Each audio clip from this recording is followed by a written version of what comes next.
Hi friends, welcome to my channel. ఈ వీడియోలో నేను చేయబోయే రెసిపీ గులాబీ పువ్వులు. చాలా అంటే చాలా టేస్టీగా ఉంటాయి, చాలా సింపుల్గా కూడా చేసేయచ్చు.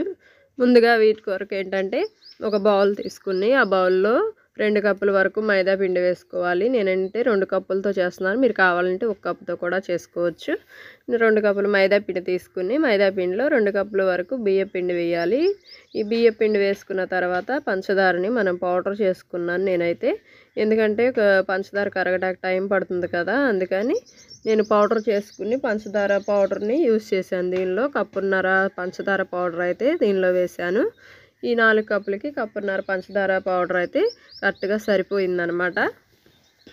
చూడండి, నేను కప్పున్నర పౌడర్ వేసాను. వేసిన తర్వాత ఇదంతా కూడా మిక్సర్ తీసుకుని బాగా కలుపుకోవాలి. ముందు బాగా కలుపుకున్న తర్వాత పిండి అంతా కలిసిపోయిన తర్వాత దీనిలో కొంచెం కొంచెం వాటర్ యాడ్ చేసుకుంటూ, ఈ వాటర్ మనం ఎక్కువ పోసేయకుండా ఒకసారి కొంచెం కొంచెం వాటర్ యాడ్ చేసుకుంటూ అట్లు పిండిలాగా కలుపుకోవాలన్నమాట. ఈ పిండి అంతా కూడా కలిసేటప్పుడు చాలా జాగ్రత్తగా కలపాలి, ఎందుకంటే మందం అయిపోయిన పిండి బాగోదు. పలసగా ఉన్నా కూడా మనకి గులాబీ పువ్వులు అనేవి రావు. ఇలా ఉండాలి, ఇలా ఉంటే చాలా పర్ఫెక్ట్గా వస్తాయి అన్నమాట గులాబీ పువ్వులు. మీరు కూడా ట్రై చేయండి, మీరు కూడా ఇదే ప్రాసెస్లో చేయండి. ఇప్పుడు ముందుగా మనం ఆయిల్ని అయితే హీట్ చేసుకుందాం. ఈ ఆయిల్ని హీట్ చేసుకుని మనం గులాబీ పువ్వులు చేసుకునే మౌల్డ్ ఉంటుంది కదా, ఆ మౌల్డ్ని అయితే మనం హీట్ చేసుకోవాలన్నమాట. చూడండి, నేనైతే ఆ మౌల్డ్ని హీట్ చేసుకుంటున్నాను ఫస్ట్గా. ఈ నూనె హీట్ అయ్యేంత వరకు కూడా ఉన్నిచ్చిన తర్వాత ఇది కొంచెం సేపు ఇది హీట్ అవ్వాలి. ఈలోగా మనం ప్రిపేర్ చేసిన పిండిని మరొకసారి కలుపుకుందాం, ఎందుకంటే పైన నీరు లాగా లేకుండా ఉంటుందన్నమాట, పేరుకోకుండా ఉంటుంది పిండి. ఇదైతే ఒకసారి మళ్ళీ కలుపుకున్న తర్వాత మనం హీట్ చేసుకున్న గులాబీ పువ్వుల మౌల్డ్ని దీనిలో మనకి 1/2 వంతు వరకు ముంచుకుని దాన్ని ఆయిల్లో హీట్ చేయాలి.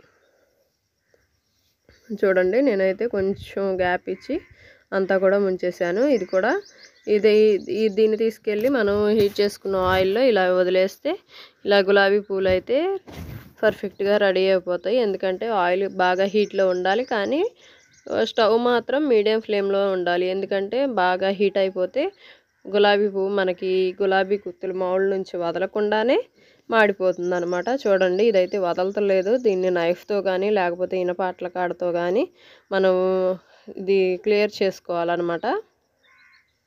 చూడండి, ఇలా జస్ట్ అలా నొక్కితే వచ్చేస్తుంది.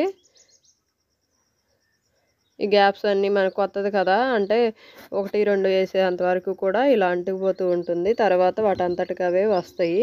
మీరు చూసి మీ దగ్గర ఉన్న మౌల్డ్ని బట్టి మీరు ఇలా ప్రిపేర్ చేసుకోండి. చూడండి, ఇదైతే వచ్చేసింది. ఇలా దీన్ని పక్కకి 2 వైపులా కాల్చుకోవాలి.